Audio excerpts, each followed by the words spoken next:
오늘은 시험하려 하시며 라는 제목으로 하나님의 말씀을 전하도록 하겠습니다. 오늘은 광복 79주년 기념주일로 우리가 지키고 있는데요. 하나님께서 우리나라에 광복을 주신 지 벌써 약 80년이 지나게 되었습니다.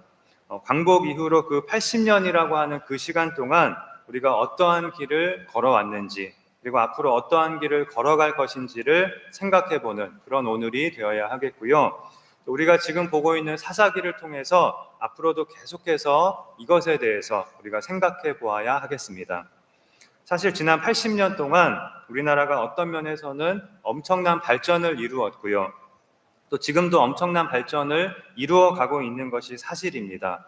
그러나 영적인 눈으로 보면 그동안 우리나라가 하나님으로부터 영적인 축복을 많이 받기도 하였지만 또한 동시에 사사시대와 같은 그런 혼돈의 시대를 지나왔고 어쩌면 지금이 그 혼돈의 정점에 있는 그런 시대라고도 할 수가 있을 것 같습니다.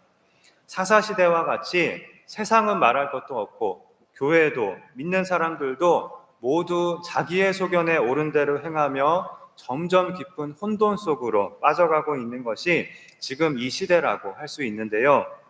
우리가 이러한 혼돈의 시대에서 다시 축복의 시대로 나아가기 위해서는 500년 전의 종교개혁 때처럼 오직 하나님의 말씀을 붙들고 오직 성경으로 돌아가는 것이 아마 가장 중요한 일이라고 생각이 됩니다. 지난 시대의 한국 교회가 수적으로 또 영적으로 큰 부흥을 이룬 것이 사실이지만 또 동시에 아주 심각하게 병들어 온 것도 사실이거든요. 그런데 그것이 부흥에 가려져서 많은 사람들이 인식하지를 못하였고 그로 인해서 한국 교회가 또 기독교가 정말 심각한 수준으로 병들어 오게 된 것입니다. 그러므로 이제는 우리가 회복과 진정한 부흥에 힘써야 할 그런 때입니다.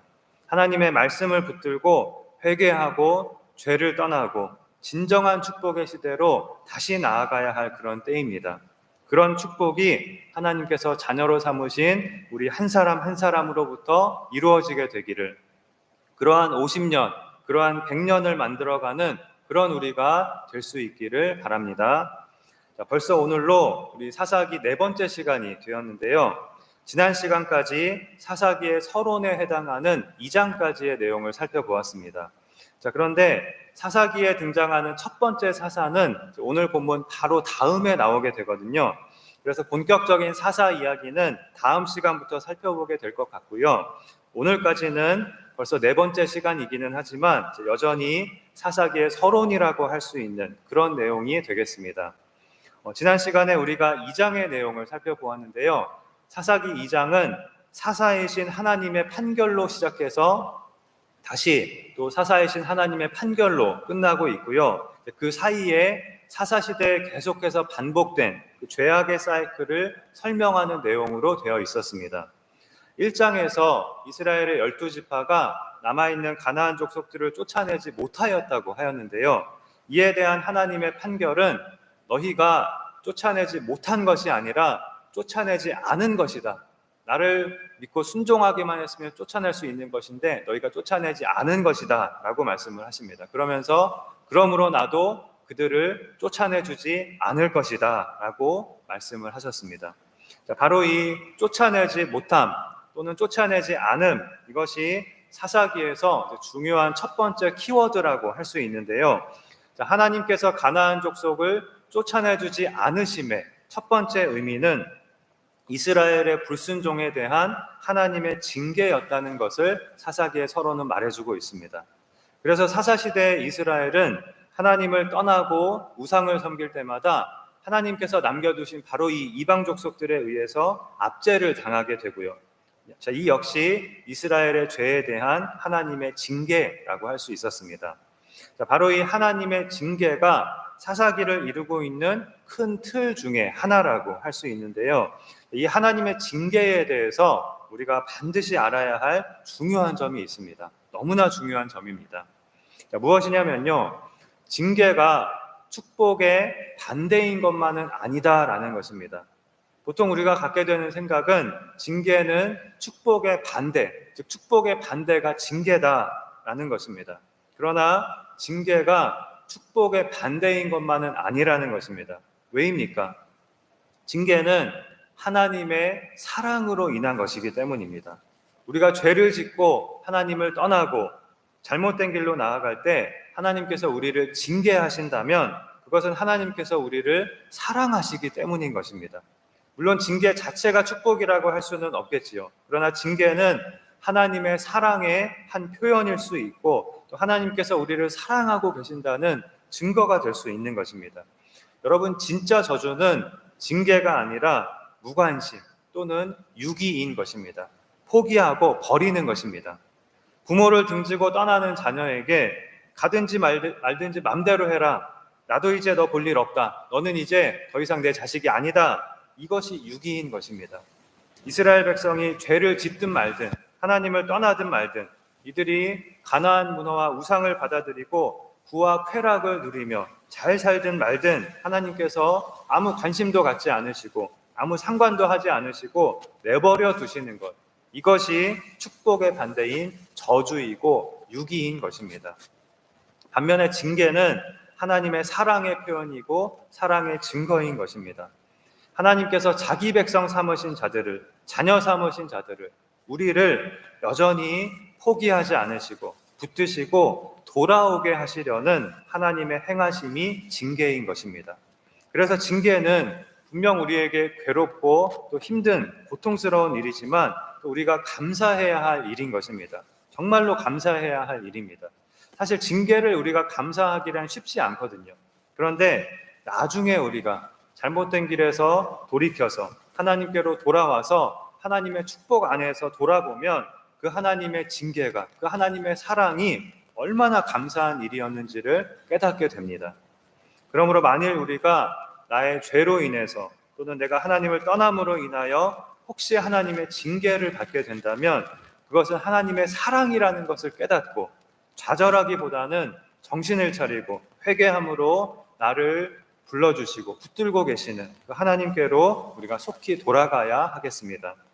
자, 그리고 이 하나님의 징계와 관련해서 우리가 반드시 알아야 할 중요한 점이 하나가 더 있는데요. 사사시대 내내 반복되는 패턴에 대해서 우리가 보았었습니다. 이스라엘이 범죄하고 하나님을 떠날 때 하나님께서 징계하시고 이들이 회개할 때 하나님께서 구원하시는 이 사이클이 사사시대 내내 반복된다고 하였습니다. 그런데 여기서 우리가 조심할 점은 이것을 우리에게 잘못 적용하면 안 된다는 것입니다. 우리가 성경을 잘못 적용하는 경우가 굉장히 많거든요. 적용이 중요한데 이제 잘못 적용하는 경우가 상당히 많습니다. 성경을 전체적으로 안 보고 아주 좁은 시야로 한 성경만을 보고 한 부분만을 보고 또는 한 구절만을 보고 잘못 적용을 하는 경우가 많습니다. 여러분이 매주 들으시는 설교도 그날그날의 주제나 강조점이 있거든요. 그래서 제목이 있잖아요. 어떤 날은 하나님의 은혜와 사랑에 대해서 말할 때가 있고 또 어떤 날은 하나님의 공의와 심판에 대해서 말할 때가 있습니다. 믿음을 강조할 때가 있고 행함을 강조할 때가 있습니다. 또 하나님의 행하심을 강조할 때가 있는 반면에 인간의 책임을 강조할 때가 있습니다. 또 하나님의 풍성한 축복에 대하여 말할 때가 있고 어떨 때에는 우리가 져야 할 십자가, 고난의 길, 좁은 길에 대하여 말씀할 때가 있습니다. 그런데 이 모든 것이 전부 다 하나님의 말씀이고 그렇기 때문에 이 모든 하나님의 말씀 속에서 우리가 균형을 가지는 것이 굉장히 중요한 것입니다.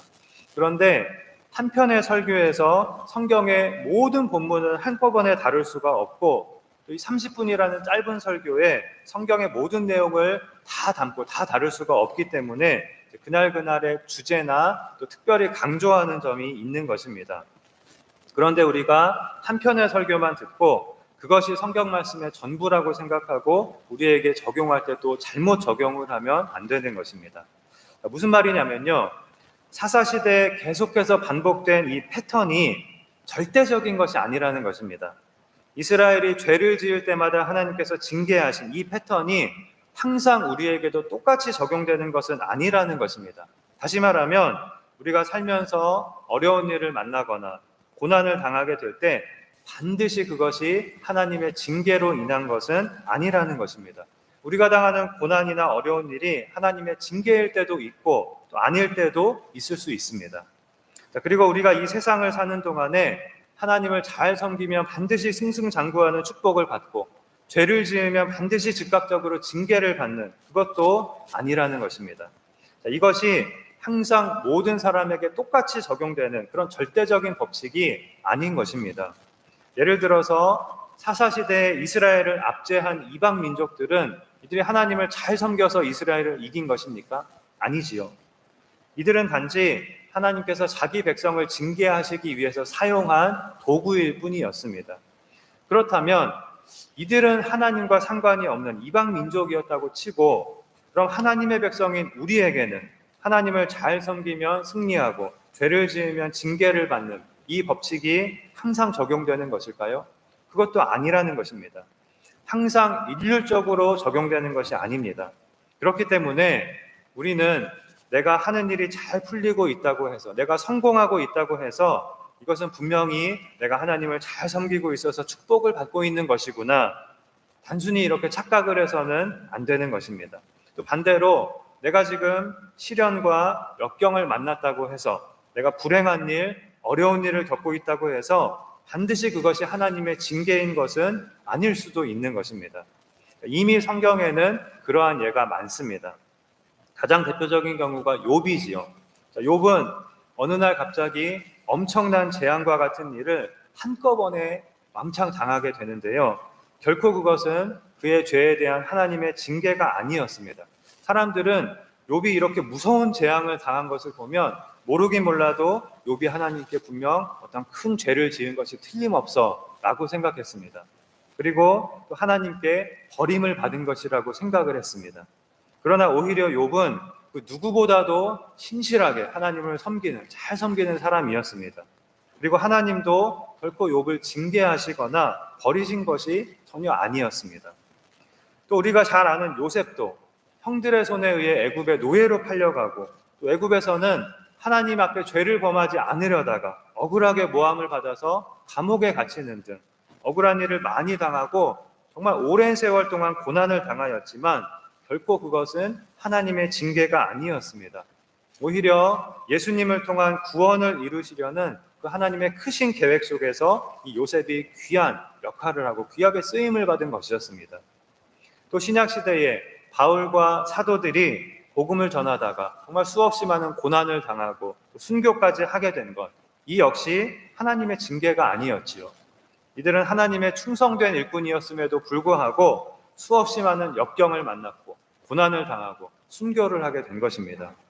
그렇기 때문에 우리가 성경 전체를 보게 된다면 우리가 고난과 역경을 당한다고 해서 반드시 그것이 하나님의 징계이거나, 반대로 나에게 그런 일이 없고 내가 이 세상에서 잘 나가고 잘 먹고 잘 살고 있다고 해서 내가 하나님을 잘 섬기고 있는 것이라고 그렇게 단순하게 적용을 할 수도 없는 것입니다. 중요한 것은 고난, 역경, 형통, 성공, 이런 것이 중요한 것이 아니라 내가 하나님을 잘 섬기고 있는가, 하나님이 나의 주인이시고 사사이신가, 내가 그런 신앙을 가지고 그런 삶을 살고 있는가 하는 것이 중요한 것입니다. 그렇기 때문에 만일 우리가 인생에서 어려운 일을 만나거나 고난을 겪게 될 때, 물론 그것이 반드시 하나님의 징계라고 할 수는 없지만 혹시 내가 믿음으로 살지 않고 하나님을 떠나고 있지는 않았는가, 이것이 혹시 나에게 경고하시는 하나님의 징계인 것은 아닌가, 이것을 생각하면서 스스로를 돌아보는 것이 사실은 우리에게 중요한 것이고요. 반대로 모든 일이 순조롭고 형통할 때에도 내가 하나님을 너무 잘 섬기고 있구나, 이렇게 자아도취에 빠지지 말고 언제나 우리는 스스로를 돌아보고 점검하며 회개하며 하나님께로 항상 우리가 나아가는 것이 중요한 것입니다. 또 그것이 필요합니다. 자, 그럼 지금까지 사사기 전체의 키워드 중에 하나인 하나님의 징계에 대해서 우리가 생각해 보았고요. 다음으로 오늘 본문에 나오는 하나님의 시험에 대해서 생각해 보도록 하겠습니다. 자, 이 시험 역시 하나님께서 가나안 족속들을 쫓아내주지 않고 남겨두신 것과 관련이 있는데요. 하나님께서 남겨두신 그 가나안 족속은 이스라엘에 대한 하나님의 징계임과 동시에 또한 한편으로는 하나님의 시험이라는 목적이 있는 것이었음을 오늘 본문은 말씀을 하고 있습니다. 이 시험이라고 하는 주제가 사사기의 서론 부분에서 이제 마지막 주제가 되겠는데요. 오늘 본문의 바로 앞인 2장의 마지막 부분에서부터 이 시험이라는 주제를 말씀하고 있습니다. 2장의 마지막 부분에서 하나님은 이스라엘의 불순종에 대하여 내가 남아있는 가나안 족속들을 쫓아내지 아니하리라 이렇게 말씀을 하시면서 2장 22절에 이렇게 말씀을 하십니다. 이는 이스라엘이 그들의 조상들이 지킨 것 같이 나 여호와의 도를 지켜 행하나 아니하나 그들을 시험하려 함이라. 무슨 말씀입니까? 하나님께서 가나안 족속을 남겨두신 이유는 앞으로 이스라엘이 하나님께 순종하는지 안 하는지 그것을 시험하기 위함이라는 것입니다.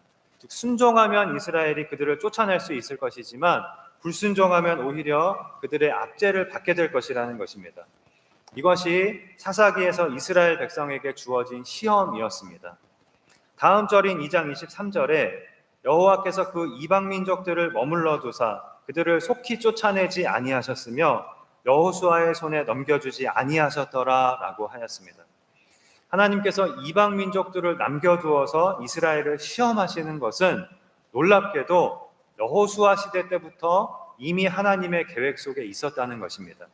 우리는 이스라엘의 불순종으로 인해서 하나님께서 징계로 이방 민족들을 남겨두신 줄로만 알았는데 그것도 맞지만 처음부터 하나님의 계획 속에는 이방 민족들을 남겨두어서 그들로 이스라엘을 시험하시려는 뜻이 있었다는 것입니다. 그리고 이어지는 오늘 본문도 역시 이 시험에 대하여 말씀을 하고 있는데요. 오늘 본문 1절에 여호와께서 가나안의 모든 전쟁들을 알지 못한 이스라엘을 시험하려 하시며 라고 하였고요. 또 2절에 이스라엘 자손의 세대 중에 아직 전쟁을 알지 못하는 자들에게 그것을 가르쳐 알게 하려 하사 남겨두신 이방 민족들은 이라고 하였습니다. 가나안 정복 전쟁을 직접 경험하지 않은 그 이후의 세대에게 전쟁을 가르쳐 알게 하신다고 하였는데요. 전쟁하는 법, 싸우는 법을 가르친다는 뜻이 아닙니다. 하나님의 말씀에 순종할 때 하나님께서 싸워주셔서 이기게 해주신다. 그리고 하나님의 전능하심, 또 하나님이 유일한 신이심을 그것을 경험하여 배우게 하겠다는 것입니다. 그리고 동시에 이들이 하나님께 순종하는지 안 하는지를 시험하시겠다는 뜻입니다.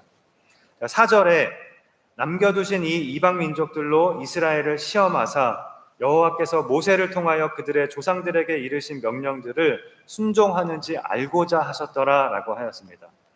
바로 이 하나님의 시험이 사사기 전체에서 징계와 함께 또 하나의 틀을 이루고 있는 것입니다.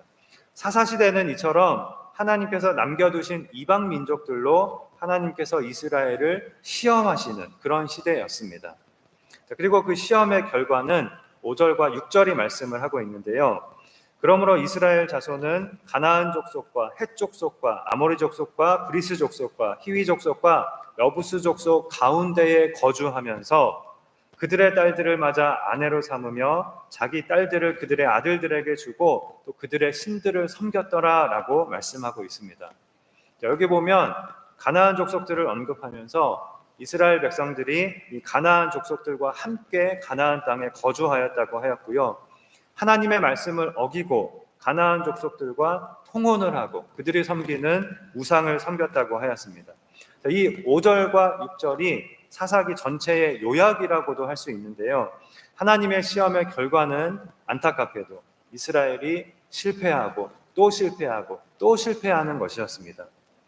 이 3장 6절까지가 사사기의 서론이라고 할 수 있습니다. 이제 다음 시간부터는 우리가 바로 이 이야기, 즉 이스라엘이 실패하고 하나님의 시험에 실패하고 또 실패하는 그 이야기를 보게 될 것입니다. 그러나 또한 그와 동시에 실패하는 이스라엘 백성에게 끊임없이 은혜와 사랑을 베푸시는 하나님에 대해서도 우리가 함께 보게 될 것입니다.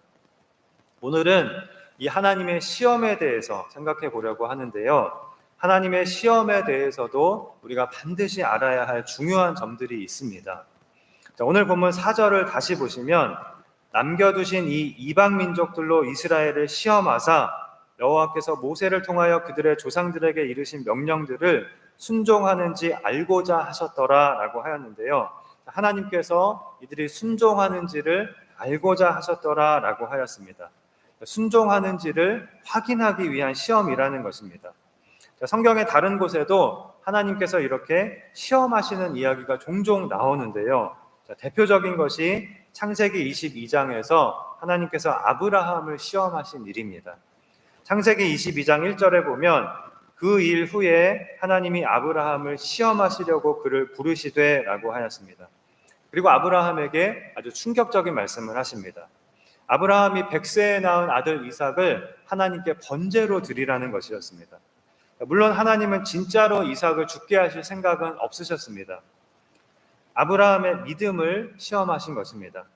그리고 아브라함이 이 시험에 통과하였을 때 하나님은 천사를 통하여 이렇게 말씀하셨습니다. 내가 내 아들, 내 독자까지도 내게 아끼지 아니하였으니 내가 이제야 내가 하나님을 경외하는 줄을 아노라. 그렇다면 여기서 우리가 궁금할 수 있는 것이 있습니다. 왜 하나님은 도대체 이런 시험을 하시는가 하는 것입니다. 아니, 이런 시험을 하지 않고서는 아브라함이 하나님을 경외하는지 안 하는지를 하나님이 알 수가 없어서 그것을 확실히 확인하시려고 아브라함을 시험하신 것일까요? 오늘 본문에서도 이스라엘을 시험하사 순종하는지 알고자 하셨더라 라고 하였는데, 시험하지 않고서는 하나님은 알 수가 없으신 것일까요? 그래서 어떤 사람들은 아니, 하나님이라면 전지전능해야지 아브라함이 하나님을 경외하는지 안 하는지도 몰라서 시험을 통해서 아브라함의 마음을 확인하고 내가 이제야 내가 하나님을 경외하는 줄을 아노라 라고 말하다니 무슨 그런 하나님이 다 있는가? 그러고도 하나님이라고 할 수 있는가? 이렇게 말하는 사람들이 있습니다. 여러분은 어떻게 생각하십니까?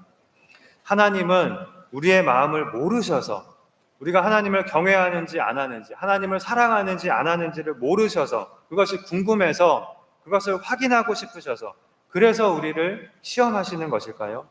여러분, 그럴까요? 결코 그렇지 않습니다. 하나님은 우리보다도 우리를 더 잘 아시는 분이십니다. 때로 우리는 우리 자신의 마음도 모를 때가 있지만 하나님은 언제나 정확히 아십니다. 하나님은 언제나 우리의 마음을 아시고 우리의 생각도 아십니다. 우리의 모든 것을 아십니다. 완전히 아십니다. 그런 하나님께서 아브라함을 시험하신 것은 아브라함의 마음을 몰라서가 아닙니다. 알고 싶어서 확인하려고 아브라함을 시험하신 것이 아닙니다. 그럼 왜 아브라함을 시험하신 것일까요? 아브라함이 알기를 원하신 것입니다. 아브라함 자신이 정말로 내가 하나님을 경외하는지, 내가 내 아들 이삭보다 하나님을 더 사랑하는지 그 자신의 마음을 스스로 돌아보고 확인해 보라고 하신 것입니다. 하나님께서 우리를 시험하시는 것은 하나님의 우리의 마음을 모르셔서가 아닙니다. 우리에게 알라는 것입니다. 너는 나를 주님, 주여라고 부르고 있는데 정말로 너의 마음속에 주인은 누구냐? 확인해 보았느냐? 한번 확인해 보라. 너의 마음을 한번 스스로 돌아보라. 이것입니다. 자, 이것이 하나님께서 종종 우리를 시험하시는 이유인 것입니다. 사실 사사시대 전체가 이스라엘에 대한 하나님의 시험이었던 것과 같이 우리의 삶도 항상 하나님의 시험 가운데 있다고 할 수 있습니다. 언제나 우리는 시험 중에 있는 것입니다. 하나님께서 우리를 끊임없이 확인하셔야 해서 그래서 우리를 시험하시는 것이 아닙니다. 우리가 계속 스스로를 돌아보면서 자신을 점검하라는 것입니다. 늘 우리의 마음을 우리가 들여다보고 내 마음속의 주인이 누구인지를 계속해서 확인하는 그러한 삶을 꾸준히 살라는 것입니다. 그것이 바로 우리가 살아야 할 성화의 삶인 것입니다. 성화는 단번에 한 번에 끝나는 것이 아닙니다. 계속되는 과정인 것입니다. 그런 면에서 우리는 늘 시험 중에 있는 것입니다. 내가 하나님을 나의 왕으로, 나의 주인으로 모시고 살아가고 있지만 나도 모르게 내 마음속에서 주인이 바뀌어 있지는 않은지 늘 들여다보고 점검해야 하는 것입니다. 하나님 외에 주인의 자리를 차지하는 모든 것이 바로 우상인 것입니다. 그것이 우상을 섬기는 것입니다. 그리고 우리가 늘 시험 중에 있다고 이렇게 말씀을 드리면 아마 여러분이 굉장히 숨이 막히는 것 같은 그런 느낌이 드실 수도 있을 것입니다. 시험 좋아하는 사람 없잖아요. 그런데 우리가 하나님의 시험에 대해서 알아야 할 또 하나의 중요한 사실이 있는데요. 하나님의 시험은 우리를 넘어뜨리기 위한 시험이 아니라는 것입니다. 마귀의 시험은 우리를 죄짓도록 유혹해서 넘어뜨리는 것이 목적입니다. 그러나 하나님의 시험의 목적은 우리를 넘어뜨리는 것이 아닙니다. 우리에게 함정을 파놓고 기다렸다가 걸려들기만을 기다렸다가 징계하기 위한 그런 시험이 아닙니다. 또한 우리의 믿음에 점수를 매기고 등급을 매기기 위한 그런 시험도 아닙니다. 그럼 하나님의 시험의 목적은 무엇일까요? 바로 우리를 연단시키고 단련시키고 성장시키는 것입니다. 그래서 결국은 우리를 축복으로 인도하기 위한 그런 시험인 것입니다. 자, 마귀의 시험, 마귀의 유혹과는 다릅니다. 우리를 죄로 유혹하는 것이 아닙니다. 죄짓도록 유혹하시는 것이 아닙니다. 하나님의 시험은 그 시험을 통하여 하나님께서 우리를 도와주시고 승리하게 하시는 것이 시험의 목적인 것입니다. 그래서 고린도전서 10장 13절에 하나님은 우리가 감당하지 못할 시험은 주지 않으시고 우리가 시험 당할 때에 피할 길을 주셔서 능히 감당하게 하신다고 말씀하고 있습니다. 그런데 실제로는 우리는 인생 속에서 도저히 감당할 수 없는 엄청난 고난과 시련을 당할 때가 있습니다. 그래서 이 말씀이 거짓이라고 느껴질 때가 있습니다. 감당하지 못할 시험은 주지 않으신다면서 그런데 나는 도저히 감당할 수 없어 이렇게 느껴지는 정말 힘든 일들, 어려운 일들을 우리는 만납니다. 그런데 여러분, 우리의 힘으로 감당하는 것이 아닙니다. 우리의 힘으로 감당할 수 있다고 말씀하는 것이 아닙니다. 하나님의 도우심으로 감당할 수 있는 것입니다. 우리가 시험 당할 때에 하나님께서 도와주셔서 우리가 승리할 수 있게 해주시는 것입니다. 그래서 결국은 우리를 축복으로 인도하시고 또한 그 시험의 모든 과정 자체가 축복이 되게 하는 그것이 바로 하나님의 시험의 목적인 것입니다. 아브라함은 결국 아들 이삭을 잃지도 않았고 믿음의 조상이 되는 그런 복을 받았고 그의 자손을 통하여 메시아 예수님이 오시는 그런 복을 받게 되었습니다. 하나님의 시험을 통하여 이러한 축복을 받게 된 것입니다. 하나님께서 우리나라에 광복이라는 그런 축복을 주셨고 그래서 우리가 이렇게 아름다운 땅에서 지금까지 많은 축복을 누리며 살고 있는데요. 우리가 기억해야 할 것은 광복 이후로 지금까지도 우리는 언제나 시험 중에 있다는 사실입니다. 하나님께서 가나안 족속들을 속히 쫓아내지 않으시고 여호수아의 손에 전부 다 넘겨주지도 않으시고 그들을 남겨두신 것처럼 우리에게도 하나님께서 남겨두신 가나안 족속들이 있습니다. 우리가 언제든지 하나님 대신 우리의 우상으로 삼을 수 있는 수많은 것들이 그리고 우리가 그것을 우상으로 삼았을 때 오히려 그것이 우리를 압제하고 노예로 만들어버릴 그런 우상들이 우리 곁에는 항상 있는 것입니다. 우리가 믿음과 순종으로 나아가 반드시 이겨야 할 그런 대상들이 우리 곁에는 항상 있습니다. 지금도 우리는 그런 하나님의 시험 중에 있는 것입니다. 그런데 그 시험은 절대로 우리를 넘어뜨리기 위한 시험이 아니라 우리의 성장을 위한, 우리에게 축복을 주기 위한 시험이라고 하였습니다. 하나님의 시험은 언제나 우리가 축복으로 나아갈 수 있는 그런 통로가 될 수 있는 것입니다. 우리가 믿음으로 순종하기만 하면 하나님의 도우심을 구하며 하나님과 함께 감당하면 언제나 우리는 승리와 축복으로 나아갈 수가 있는 것입니다. 사사시대 내내 계속된 이 하나님의 징계와 하나님의 시험은 끊임없이 하나님을 떠나는 이스라엘 백성을 버리지 않고 끝까지 이끌고 가시려는 그런 하나님의 한없는 사랑을 우리에게 보여줍니다. 그럼에도 불구하고 이스라엘 백성은 끝까지 타락하였습니다. 바로 여기에 사사기 내내 계속되는 사사기의 또 하나의 틀을 이루고 있는 딜레마가 있습니다. 하나님은 하나님의 백성으로 삼으신 이들을 끝까지 사랑하려고 하시는데 이들은 끊임없이 하나님을 배반하고 떠나가는 것입니다. 여기에 딜레마가 있습니다. 한편으로는 하나님은 자기 백성을 사랑하셔서 이들을 절대로 포기할 수가 없으시고 이들을 잃으실 수가 없습니다. 그런데 한편으로는 하나님은 거룩하신 분이라서 절대로 죄나 악을 용납할 수가 없는 분이십니다. 그런데 이 백성들은 끊임없이 악을 행하며 하나님을 떠나가는 것입니다. 그렇다고 해서 만일 하나님께서 이들을 포기하신다면 이들과 맺으신 하나님의 언약은 어떻게 되는 것입니까? 하나님의 신실하심은 어떻게 되는 것입니까? 또 반대로 그렇다고 이들을 용납하신다면 하나님의 거룩은 또 어떻게 되는 것입니까? 이것이 사사기가 보여주고 있는, 아니 성경 전체가 계속해서 보여주고 있는 그런 딜레마인 것입니다. 자, 이 문제를 하나님은 어떻게 해결하셨을까요? 바로 십자가를 통하여 해결하십니다. 십자가에서 하나님께서 우리의 죄를 직접 담당하시고 또 우리에게는 하나님 자신의 의를 주신 것입니다. 우리를 포기할 수 없어서 예수님을 내어주시고 자신을 내어주신 것입니다.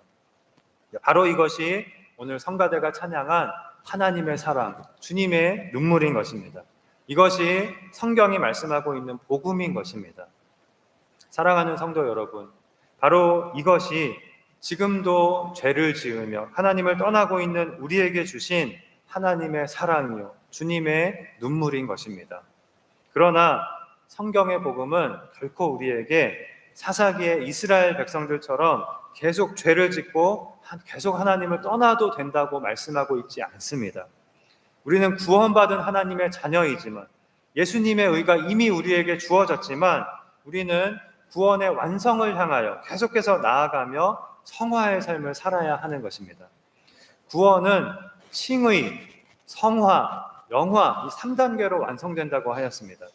예수님을 믿을 때 우리는 예수님의 의로 의롭다함을 받습니다.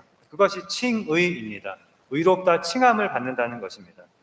그리고 그 이후에는 이 세상을 사는 동안 성화의 삶을 우리가 살아가게 됩니다. 하나님의 말씀을 따르며 하나님께서 명하신 거룩을 향하여 꾸준히 끊임없이 노력하고 나아가는 것입니다. 그리고 이 세상의 삶을 마치고 천국에 들어가게 될 때 우리가 그동안 잃은 그 성화가 아닌 하나님의 은혜로 마침내 우리는 영화에 이르게 되는 것입니다. 이 중 우리는 지금 성화의 단계를 살고 있는 것입니다. 이 세상을 사는 동안 항상 우리는 시험 중에 있다고 하였습니다.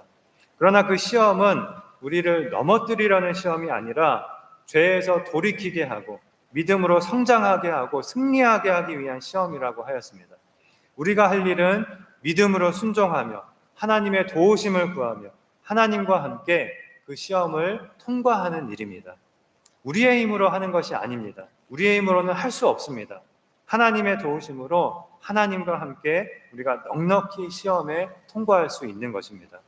이것을 기억하고 날마다 하나님과 함께 믿음과 순종으로 시험을 이김으로 하나님께서 우리를 위하여 예비하신 축복을 향하여 승리를 향하여 나아가는 그런 복된 삶을 살아가는 우리 모두가 되기를 주님의 이름으로 축원합니다. 기도하시겠습니다.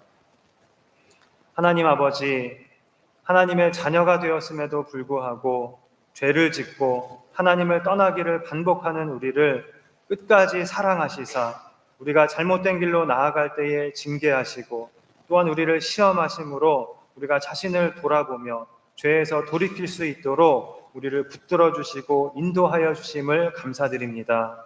우리가 인생에서 어떠한 일을 만나든지 항상 우리의 마음을 먼저 살피고 하나님을 주인으로 모시고 믿음으로 하나님의 말씀에 순종하며 나아감으로 하나님과 함께 넉넉히 승리하며 하나님을 기쁘시게 하며 하나님께서 예비하신 축복으로 나아가는 우리 모두가 되도록 인도하시고 축복하여 주시옵소서. 믿사오며 예수님의 이름으로 기도하옵나이다.